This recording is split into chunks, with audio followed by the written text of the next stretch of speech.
대한민국 분들이 보통 투자하는 두 가지 큰 게 이제 부동산이랑 주식이 있는데 보통 대부분 부동산에 투자를 굉장히 많이 하시고 네. 심지어 이 부동산 투자를 노후 대비책으로도 많이들 생각하신단 맞아요. 말이죠. 네. 여전히 부동산이 노후 대비를 위한 좋은 투자처가 될 수 있을까요? 우리 시청자분들을 예, 빗대었을 때. 사실 몇 년 전에 틱톡에 투자할 수 있는 기회가 있었어요. 근데 그때 틱톡은 지금 다 성공해서 다 알잖아. 초창기 때 일이에요. 그래서 난 틱톡이 된다고 생각한 거예요. 그래서 그때 제가 여기 어마어마한 좀 재산가 있었어요. 좀 투자해라고 권유한 적이 있어요. 왜냐면 저도 하고 같이 하자고. 그때 틱톡 쪽에서 파이낸싱 할 때예요. 그래서 근데 제가 그때 배역을 느꼈어요. 이게 한국 사람들도 돈이 어마어마하게 있는 분들이 부동산으로 성공했어요. 그러니까 무조건 부동산이군요. 네, 그래서 제 이 책에 말한 것처럼 사람이 항상 자기 익숙한 데서 벌써 못 나요. 이 사람한테 아무리 미래 산업을 소개해도 안 들어가요. 이해는 해요. 이 사람이 자기 부동산에서 성공 경험을 계속 쌓아왔기 때문에 그거는 자기가 컨트롤 가능한 거야. 이 사람 보기에는 자기가 컨트롤 가능한 거야. 그러니까 부동산을 추천하면 막 관심 있게 보고 막 근데 거기를 딱 떠나면 안 통해요. 이제 바로 그냥 없다. 예, 깨고 근데 그때 했으면 알죠. 틱톡이 성공을. 뭐 엄청난 성공이고. 근데 그 사람 지금도 뭐 똑같은 자산 수준이니까 오히려 줄어들었죠. 이게 지금 전반적으로 시장이 죽으니까. 그래서 내가 그때 뭘 느꼈는지 알아요? 한국 부자나 중국 부자가 정말 비슷하다. 다 부동산 부자거든요. 부동산 부자들은 거기서 못 벗어나요. 근데 부동산은 이렇게 저는 봐요. 그냥 우리 평범한 사람들 입장에서 보면 자기 살 집은 있어야 돼요. 내 인생이 안착이 돼야 되는데 떠돌리면 안 되잖아요. 월세를 사면 점점은 있어요. 12억짜리가 월세 150만 이러면 월세로 사는 게 좋아요. 이득인 거죠. 예, 이득인 거죠. 싸면. 결국 월세로 사면 좋은 집에 계속 살 수 있잖아요. 새 집에. 2년에 한 번씩 이사 다니면서.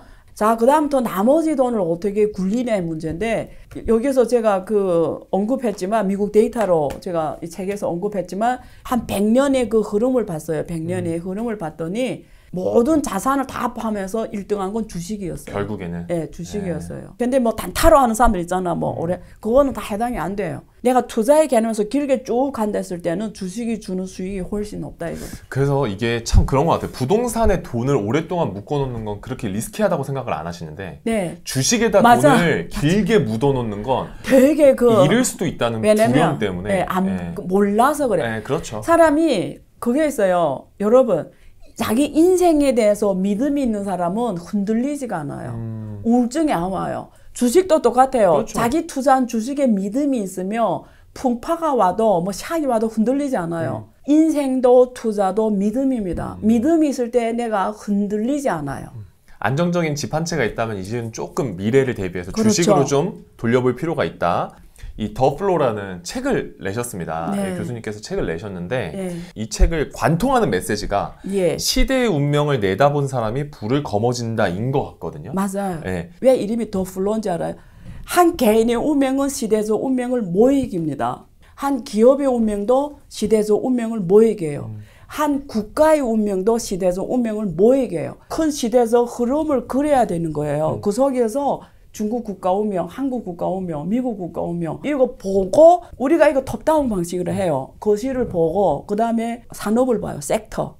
그 다음에 종목이거든요. 미국의 데이터로 보면은 성공한 펀드 매니저들 조사를 해봤더니 수익의 80%는 섹터에서 옵니다. 20%가 종목 성정에서 와요. 그래서 내가 학생들한테 늘 이래요. 졸업할 때 질문이 애들은 그냥 생각도 안 하고 취직 공부해요. 그냥 대기업이면 돼요. 아무 대기업이면 돼요. 네, 그래서 그렇게 하지 말고 자 미래 산업이 뭔지를 먼저 봐라. 왜? 너는 젊잖아. 네 운명은 10년, 20년 뒤에 있는데 지금 잘 나가는 기업이 미래는 모른다. 그러니까 먼저 큰 산업을 어느 산업 갈지를 생각해라. 그 산업 미래면 그게 문지기 하더라도 해라. 내렸어요. 문지기 하더라도. 너는 그 산업에 가면은 사람이 많지 않기 때문에 또 미래적이기 때문에 세월이 흐를수록 너는 몸값이 더 올라가고 세월이 가서 글로벌 인재가 될 거고 남이 사원 대리 달 때 너는 부장이 될 수 있고 상무가 될 수 있다. 그게 내 개인의 운명은 시대에서 운명을 타야 되는 거거든요. 그게 주식도 똑같습니다. 대학 졸업한 년수가 93년도예요. 사회주의 시장 경제를 언제 했냐면 92년도에 합니다. 난 그때 내가 딱 젊을 때니까 무슨 말인지 몰라서 여기서 중국 사회주의 시장 경제 헌법에 기록하는데 난 그게 내 인생을 바꾸는 일인지를 몰랐어요. 그래서 책을 이렇게 쓴 거예요. 그러니까 그때 지금처럼 알았으면 내가 아마 마윈이 돼도 두세 번 됐을 거예요. 알리바바를 창업해도 두세 번은 했을 거다. 무슨 말인지 알지? 그때 내가 93년에 해서 나는 잘 풀린 케이스예요. 나는 바로 대학에 교수로 갔고 조금 운이 좋은 게 좀 있었어요. 그래서 어쨌든 평생 이렇게 대학 교육을 한 거예요. 대학생들을 교육하고 지금까지 왔어요. 근데 그런 분이 계셨어요. 우리 반에도 졸업했는데 취직이 안 되는 거예요. 이게 그때는 원래는 다 국가에서 이렇게 다 원래 이래 배정을 해요. 그러면 백수가 되잖아요. 마윈도 그런 케이스예요. 마윈이 있잖아요.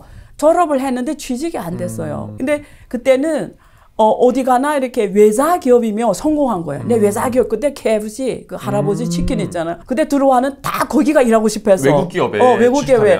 그래서 23명 갔대. 그때 갔는데 한 명이 떨어지고 22명이 입학했는데 그 한 명이 마윈이 돼. 그래서 떨어진 게 오히려 잘 된 거네요. 그러니까 내 말이 그 말이에요. 그러니까 마윈도 자기가 이런 시대적 운명에 놓일 줄을 생각하면 어제도 떨어졌어. 근데 그래서 막 길에서 막 장사도 하고 막 학생들한테 이렇게 개인교사 별의별 다 하면서 이렇게 지탱하다가 이 사람 운명이 바뀐 게 야후 제리정 만납니다. 야후 창업자. 예, 그 사람이 항주 왔는데 이 사람이 대학을 영어학과를 다녔어요. 그래서 통역으로 하게 된 거예요. 그래서 알게 되면서 그 사람 때문에 미국에 현지 통역 가게 됐는지 어쨌든 갔는데 가서 인터넷 접한 거죠. 그 인터넷 딱 보는 순간에 신세계구나. 순간 이거 중국에서 하면 되겠다. 이렇게 생각하는 거예요. 중국 와서 시작한 게 98년에 창업합니다. 13명이 같이 자기네 같이. 그게 지금 돌이켜봤더니 제 동창들과 그때 안 풀린 사람들이 할 수 없이 뭐 해요, 그러면. 사회주의 시장경제로도 국가에서 한다란 말은 우리말로 하면 자본주의 요소를 도입한 거니까 니 기업 하겠으면 해, 이건 거예요. 맘대로 해. 그러니까 그때 잡을 못 찾았던 친구들이 창업을 한 거지. 근데 이 시대적 흐름으로 봤을 때 중국은 그때 공급이 딸리던 시대예요. 누구나 돈 벌던 시대. 그냥 하면은 성공하는 시대. 왜? 공급이 딸리니까. 아무렇게나 말해도 팔리는 시대. 없으니까. 그래서 그게 중국 경제가 그게 정확하게 97년까지 그렇게 옵니다. 굳이 똑똑하지 않아도 성공하는 시대. 시대의 흐름을 탄 분들이 우연히 있을 타게 거고. 된 거죠. 우연히. 그 와중에도 안 탄 분들이 계시죠. 그러니까 내 같은 사람들이지. 내 같은 사람들은 대학에 들어가서 편안하게 월급 요만한 월급이 제가 기억에는 얼마냐면 380원, 여기도 한 5만 원, 6만 원으로 기억돼요. 근데 그걸 받고 계속 사는 거지. 아무 생각 없이. 경제는 고속 성장하는데 나는 어떤 과거의 프레임에 갇혀서. 그렇죠. 그런 건 있어요. 명예는 있어요. 그 뭐 성취감은 있는데 부하고는 상관없다는 거. 그러니까 계속 월급 받으면서 쭉 살았지. 근데 이 사람 뭐예요? 자기 모르고 시작한 거지. 근데 중국이 고속 성장하는 그 흐름을 다 타버린 거죠. 92년부터 97년 그러다 외환 위기 딱 터지면 중국도 샥이 옵니다. 그래서 한번 조정하고 가요.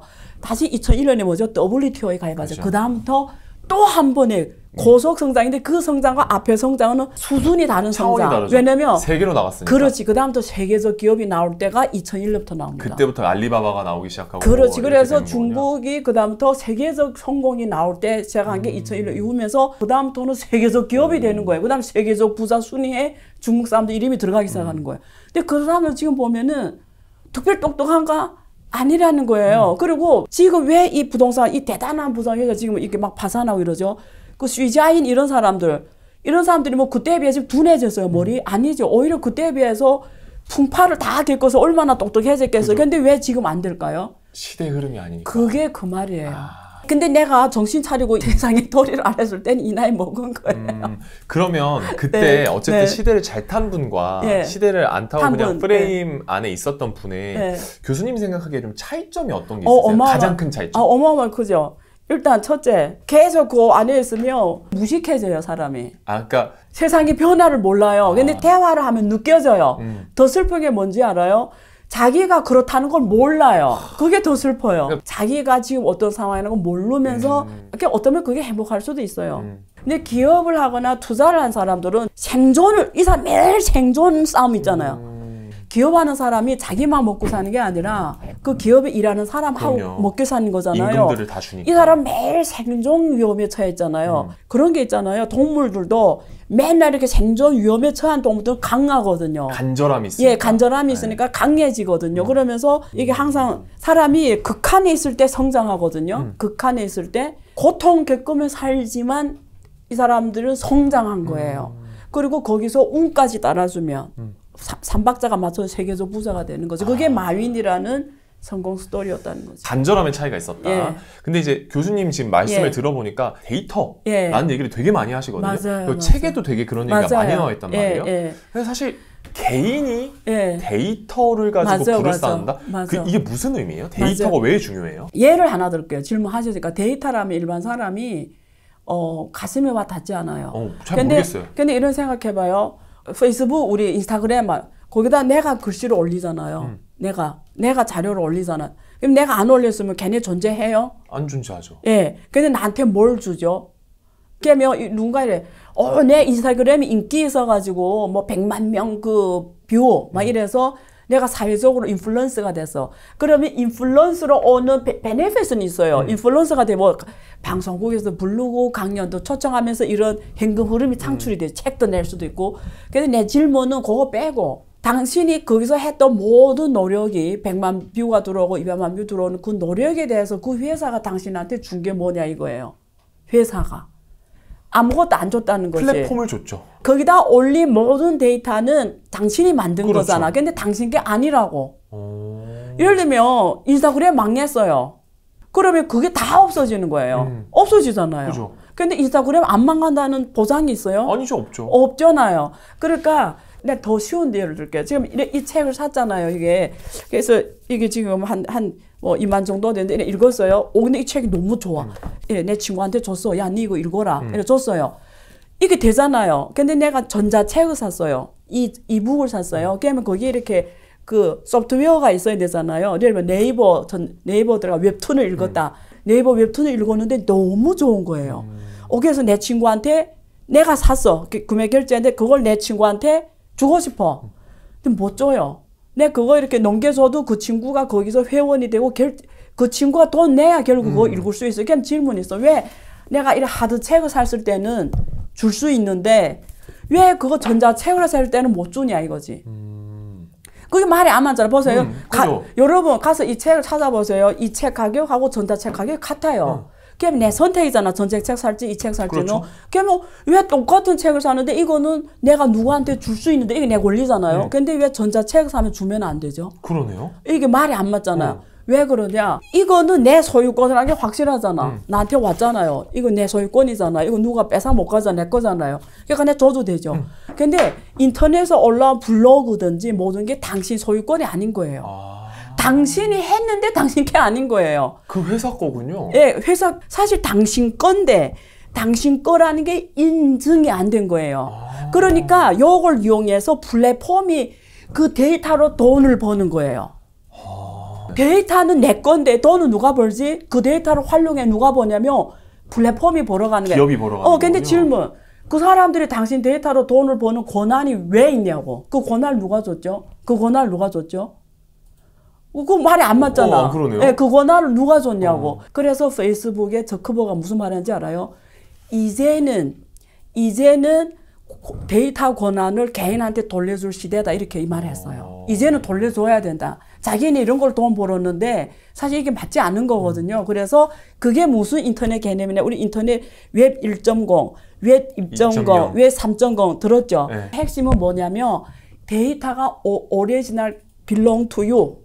당신한테 속하고 당신이 그걸 통해서 수익 창출이 가능하게. 예를 들면 앞으로는 어떤 시대가 오냐면 블로그 내가 작성했잖아요. 블로그. 앞으로는 그런 설정이 가능해지겠죠. 예를 들면 블로그에 올린 글 혹은 인스타그램에 올린 글을 내가 데이터를 공유할 거냐 안 할 거냐에 따라 거기에 버튼이 생기겠죠. 그러면 여기다 내가 yes 하면은 거기에 수익이 얼마를 나한테 주도록 앞으로는 거기 옵션으로 들어가겠죠. 그러면 웹 3.0이 되는 거예요. 그러니까 예전에는 강제적으로 그냥 갖다 썼다면 예. 이제는 작성자에게 권한을 맡겨서 그렇죠. 이걸 공유할 건지 아닌지를 그렇죠. 개인이 선택할 수 있다. 그렇죠. 그다음 공유하면 그 공유에 따른 거기서 수익 창출이 났잖아요. 그것 때문에 어떻게 하면 거기에 얼마 줘야 되는 거죠. 그게 데이터 권한이 당신에게 있기 때문에. 그럼 개인의 입장에서 이거 부가 창출을 어떻게 할 수 있냐? 지금 유튜브 같은 경우에는 나도 지금 하고 있지만 안유아 경제 투자로 그냥 그 유튜브 나를 얼마 주면 얼마 받아요. 내가 어떻게 선택이 불가능해? 그냥 정한 게 룰이야. 근데 앞으로는 그게 아닌 거죠. 어서 내 거기서 올린 유튜브 내용이 저작권이 왜 걔네한테만 있는 거야 이거. 그렇죠. 내 거잖아 이거. 그러면 여기다 올리고 저기다 올리는 내 마음이 돼야 되잖아요. 앞으로는 만약에 누가 창업한다. 그러면 저작권을 독자들한테 주는 거죠. 그러면 너 여기서 올려도 되고 저기서 올려도 되고 그러니까 이게 앞으로 공유 시대가 오는 거죠. 그래서 이제는 데이터를 내가 가지고 내가 선택하는 거예요. 자, 여기다 할 건지 여기다 할 건지 앞으로 수익 모델을 짤 때 누가 이런 개념을 먼저 넣어주면 first take all 먼저 간자가 다 갖고 가는 거죠. 이 독자들을 혹은 이 사용자들을. 그래서 지금은 그런 시대가 오는 게 메타버스 시대예요, 사실.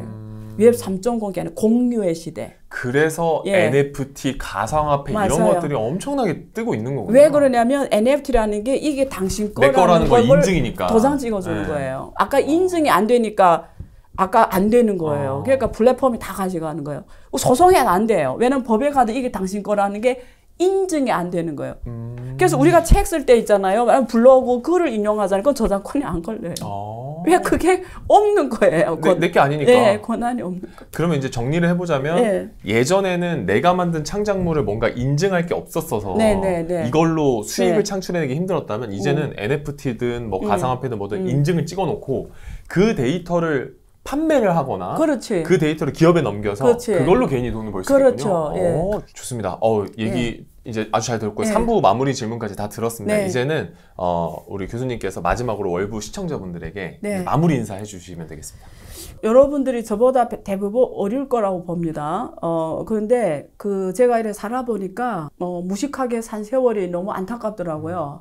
그래서 우리가 알고 모르는 안 하는 거랑 알고 하는 건 다릅니다. 근데 모르는 거는 용서할 수 없는 거예요. 억울하죠. 예, 네. 왜냐면 세상이 이렇게 좋은데, 세상이 이렇게 좋은데 나한테 좀 여유를 주고 책도 읽고 방송도 보고 그리고 논리를 자기 스토리를 만들면 그 길에 쌓이다 보면 남들하고 100% 다른 인생이 펼쳐질 겁니다.